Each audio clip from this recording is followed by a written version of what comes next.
Hi guys, Ron here and welcome to the workshop. Today I want to address a topic that I get asked quite a lot, and that's time trialing effectively on a budget. So here's a perfect example of something we've done in terms of optimization for this gentleman. He's preparing for the Masters World Championships in the over 70 category, so that's pretty impressive in itself. And this is his Shiv TT rim brake time trial bike, which in itself is an excellent and very fast bike, very adaptable as well, very upgradable. So it's a good base for a project like this.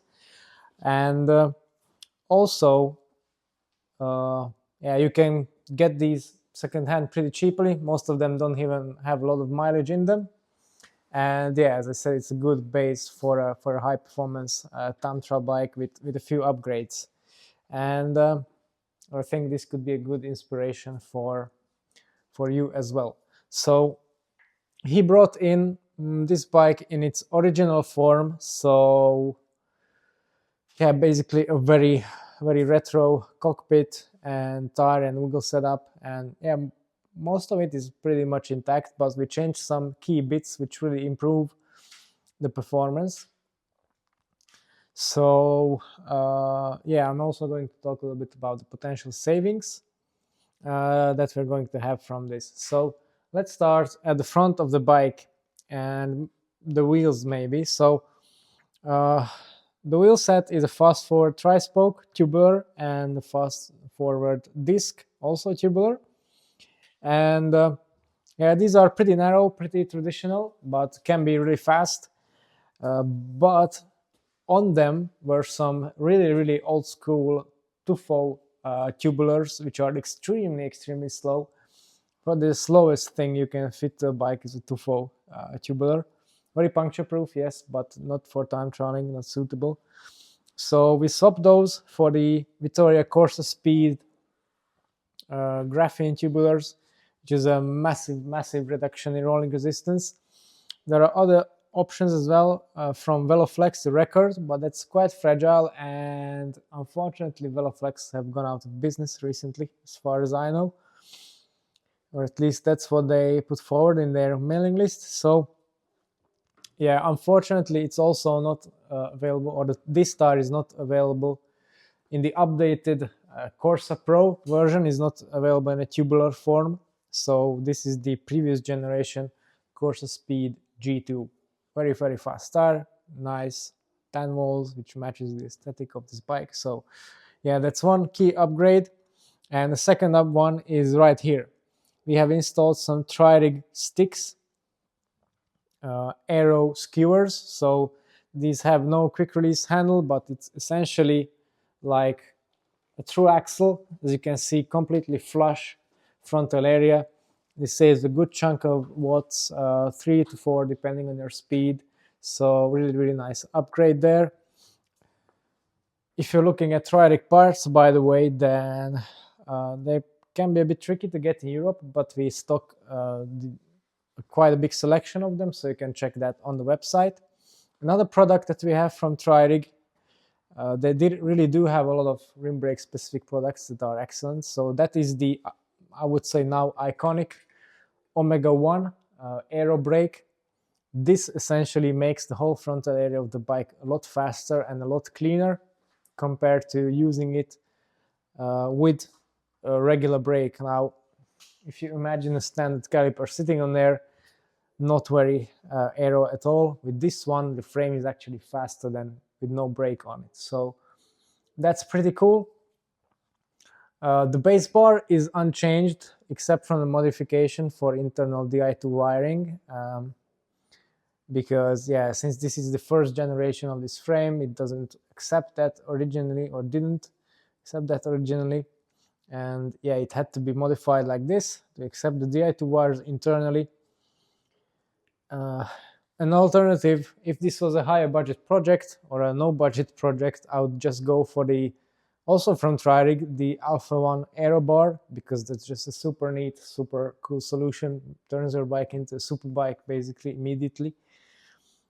For this one, we've kept the normal base bar with the normal risers system. For some reason, these old Shivs have this weird double-decker style risers. So we've got the main threaded ones here, then we got a bridge on top which widens this part, and then on top of that you have different risers. So not a very neat system at all. No provisions for internal cable routing as well, as you can see.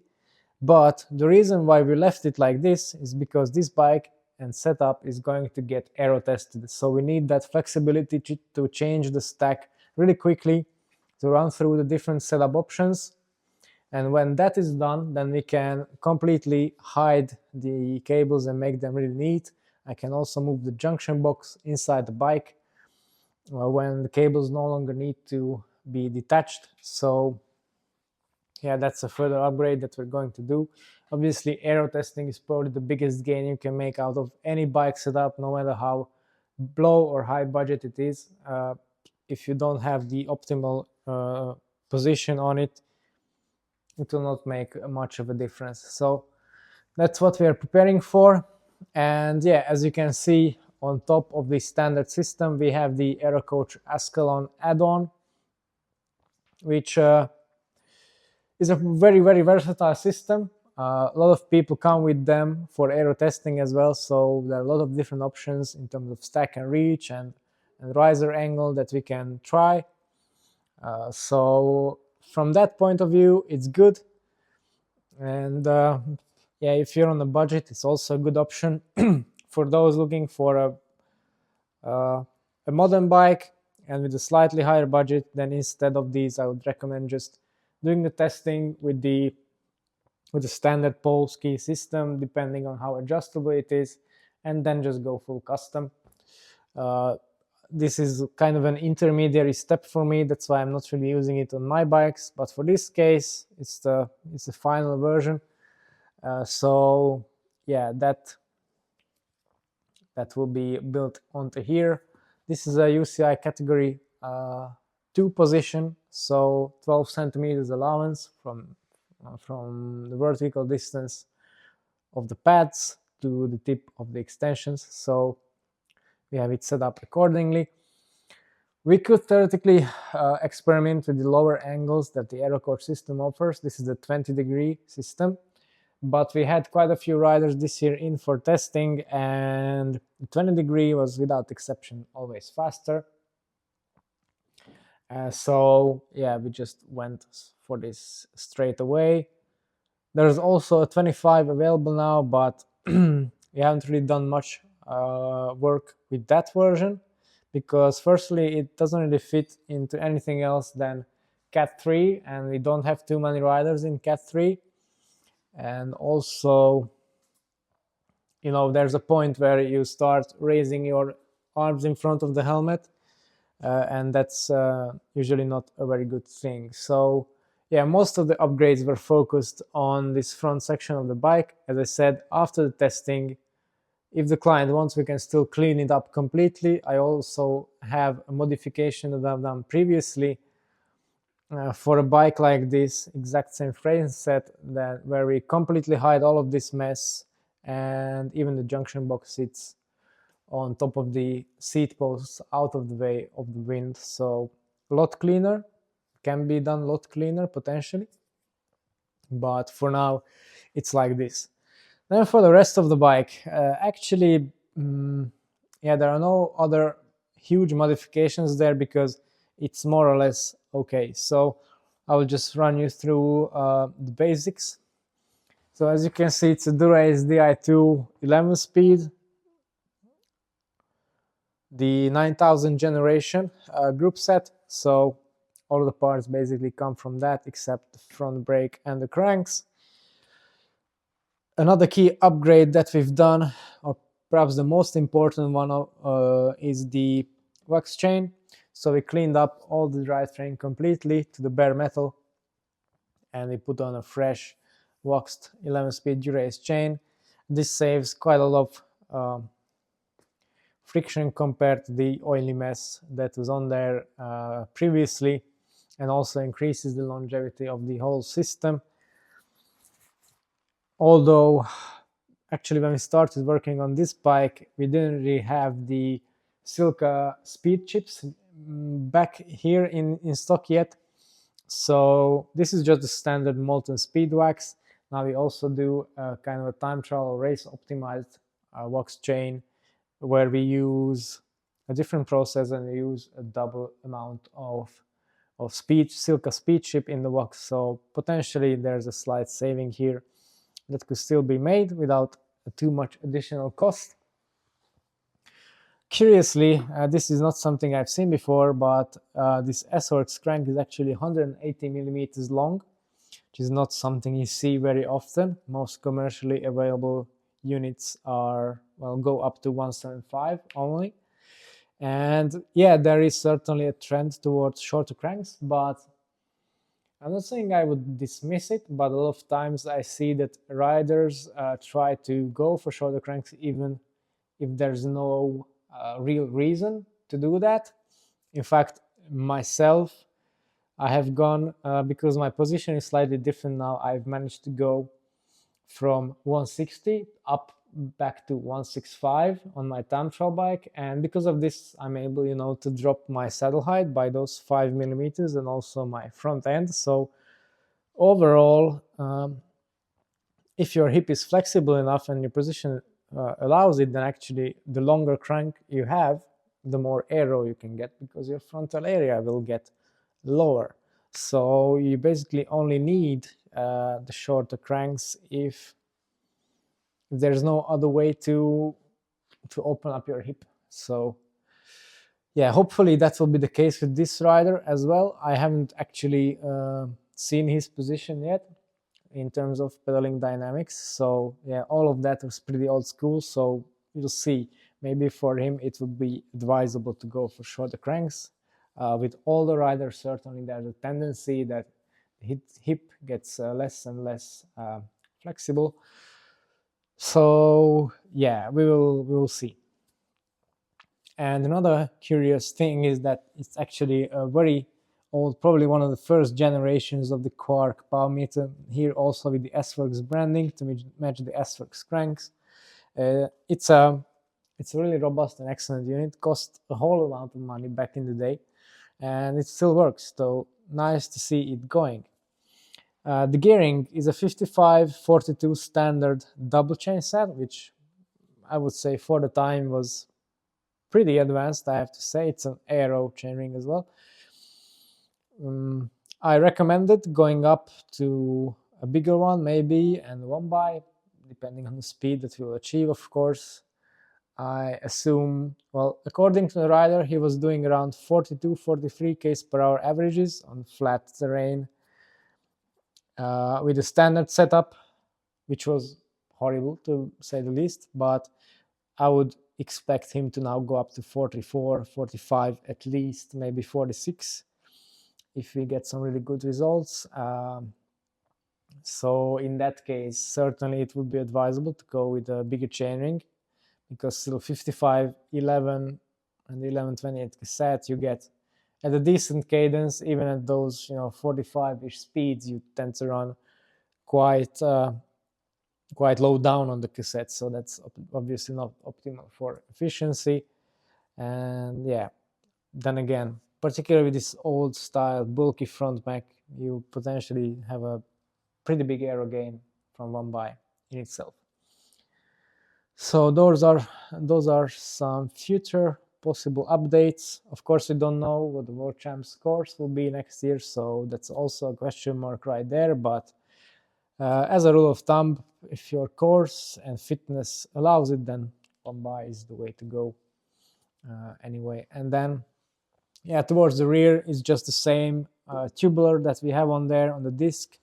There's a slight issue with this disc wheel. Again, it's pretty old-fashioned, so the cutout is for some reason circular. Don't ask me why, it's nonsense, because you would just need an oval section going down a little bit deeper here, and it would be effectively a smaller cutout, so smaller structural penalty and more comfortable to use. So even with my very tiny Silca aluminum disc chuck, you have to bend the valve core to get the chuck off after the tire is inflated. So That's inconvenient to say the least.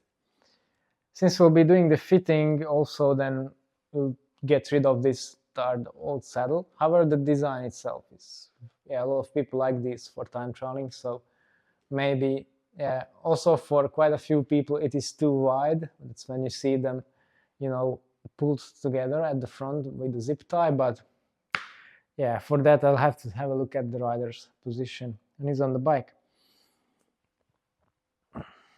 Yeah, I think that's pretty much it. The rear wheel also has the tri-rig sticks skewer. It's not a quick release, it's a Torx bolt operated aero skewer. The pulley wheels in the race rear mech are standard. And here basically you have two choices. So if you can find a second-hand oversized pulley, these tend to go really cheaply because, yeah, the resale value on those is poor for these old mechs anyway. So often you can find a good deal for that, around 100 euros or so. So for that 1.5 watt saving ish, that can be quite a good one. However, I would also look into getting maybe the newer style Shadow rear mech, which is a lot, well, the profile of that is much closer to, in fact, inboard basically with the frame. So yeah, that's slightly more aero. Maybe if this one stops working on you, it's still compatible with all this wiring and everything. So that's a possible tiny upgrade if you would really want to maximize the potential of this bike. So these two things. Yeah, and then there's this mount. I didn't take it off because I don't know what is it for, but it's pretty ugly. So maybe we'll get rid of that.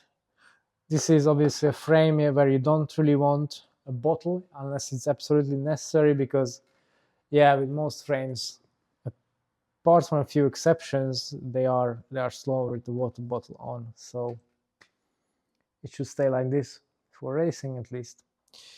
Yeah, so this is the setup. It's still a work in progress, but yeah, we're planning to do aero testing with my client for this setup next week. Originally we were planning this week, but the weather conditions didn't allow it. So yeah, maybe next week, or the velodrome is now also a possibility. So we have a few options and still a lot of time to go, as it's yeah, mid-October. So yeah, that's pretty much it about this one. I hope you have gathered some useful information for your setup here. Of course, if you have something similar in the works and would like to get some help with that, you can reach out to us in the description below for consultation or regarding the parts and availability, etc. Or we can just go ahead and build something like this for you.